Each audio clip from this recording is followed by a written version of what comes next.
Oh wow, it might be the awards. And I started to ask people in the organization, in the locker room and stuff, and as I'm walking out the locker room, then Chip congratulated me first, and then Gary congratulated me, and then, and then the shoot around was over, and then I was asked questions about it. As you have a chance, as it's had a little while to sink in, what does something like that mean to you, because you have worked so hard on this cause? Yeah, I mean, it means a lot, and I still got, a lot more to do as far as, trying to become the role model that I want to become.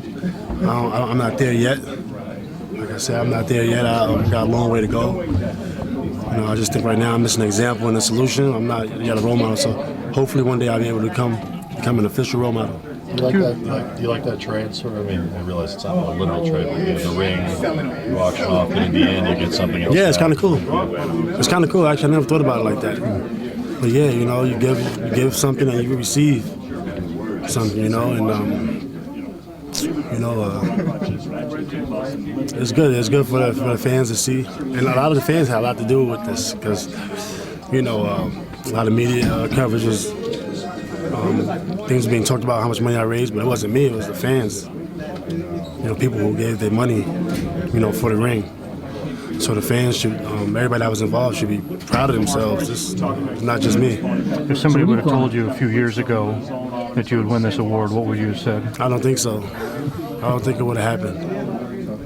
I don't think it would have happened a couple of years ago, but it was something that I always wanted, and kind of like under the covers, sort of people not knowing, the whole Ron Artest is a part. I always knew I probably should have deserved an award, but you gotta be good timing. You gotta be in the right place, at the right time. Things gotta happen, and it worked out perfectly, for me at this point where I'm at in my career right now. In a way, it was like a trickle effect of, you speaking out after Game 7 and then talking about the ring and all that. You kind of seen that to be a trickle effect almost? I think so. I think I didn't expect it to be as big as it got. Right. Just the whole message, I was just getting something across. At that time, I knew I was still getting involved with mental health awareness, but at that time, I was just thinking my psychologist, and I didn't know it would touch a lot of people, and reach out to so many people and inspire so many people, which is different. So when you talk to kids, visit schools, what do you mainly emphasize? Just experiences. Yeah. Because like I said, I'm not that experienced to be speaking on mental health awareness fully. Especially mental illness. That's for MDs to really, really speak on that. But I just give experience and some advice. And as I learn more and more, then I'm able to talk more and more about it. But I don't want to be like giving a message irresponsibly. Ron, what do you plan on doing with this award? Are you gonna display it at your house, or? No, I'm gonna put it up on my restaurant, Salad Dish, in Pasadena. Oh, okay. We open one up in Holly's birthdays and one in Vegas. But we gave away money and some of the profits to mental health awareness and stuff. So we're gonna put it up in Pasadena in a couple of days. Okay. And Salad Dish, and people will be able to take pictures with it. And it's perfect because the restaurant is a healthy eating restaurant. It's not a big fancy steak restaurant, but it's healthy eating. And, I think healthy eating has a lot to do with mental health also. So people can come by and take a picture with it? Yeah, come by and take a picture with it. Does this make a statement about how far you've come? Yeah, oh man. Yeah, it does. It's kind of weird because if you look at my past, you already know what happened in the past with the brawl, fight, suspensions, and all that stuff. So this is another part of that story. Over the years, I've been telling people, you gotta wait for the end result. You gotta, they say, where you see yourself. I don't know. You gotta wait and let it happen. And this is a part of the process. And unfortunately, I'm not able to really show how happy I am about it because we're in the playoffs right now. And big game right now. Big game. How would you have expressed it otherwise? It wasn't happening during the playoffs. It's hard to say. I probably would have had some champagne, but I don't like to drink during the playoffs. Right. So it's hard to say. What was your emphasis, your feeling about community service and that kind of thing earlier in your career? You're getting a lot of attention for it. Yeah. Now. What was your feeling about it earlier? Well, earlier I was doing a lot of things in communities. I was transitioning because when I was 19, I got drafted. I was still irresponsibly. I was still being irresponsible in my neighborhood. You know, so I wasn't a total role model at the age of 19 when I first got drafted in my neighborhood.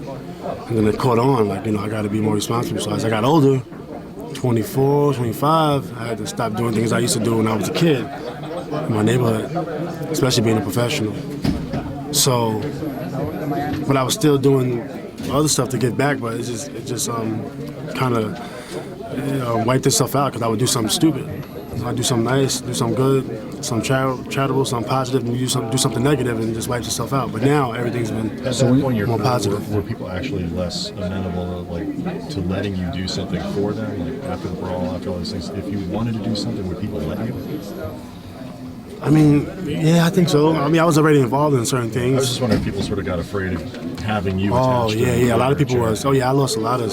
I mean, right before I was averaging 25, and you know, I was probably would have got Defensive Player of the Year again, and maybe would have got MVP. I thought I should have got MVP of the year. When I got Defensive Player of the Year, they gave it to Garnett, but we had the best record. And they wasn't. You know, they didn't really see defense as that important. But I was growing something. Something was like, you know, I was connecting with the media with picks, and I got suspended, you know, and then I was kind of scarred mentally for a couple years. Came back the next year, average went down, and gained a lot of weight. And it took me a long time to heal myself mentally, you know, from that brawl. You know, and you know, I'm still in my prime right now, and I'm still not where I want to be, but I can see my game kind of coming every year. You know, like last year in the playoffs, hitting shots big shots that I was hitting at that point in time when I was in my prime, right before the brawl. You know, I was shooting 90% from the free throw, 40 from the three, 50 from the field. You know, I was becoming something, and then I had a lot of weight on me, but I just stuck with it. I didn't give up on myself. Even last year in the playoffs, I see people telling me not to shoot.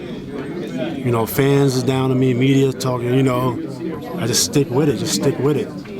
And, you know, a lot of weight is kind of being taken off my shoulders right now, just from staying with it. Do you think an award like this will change people's impression of you, and do you care if it does? I used to always say I didn't care what people think about me, but it's not that you don't care what people think about you. It's that you gotta, you know, just stick to who you are. Because if you change, they're definitely not gonna believe who you are.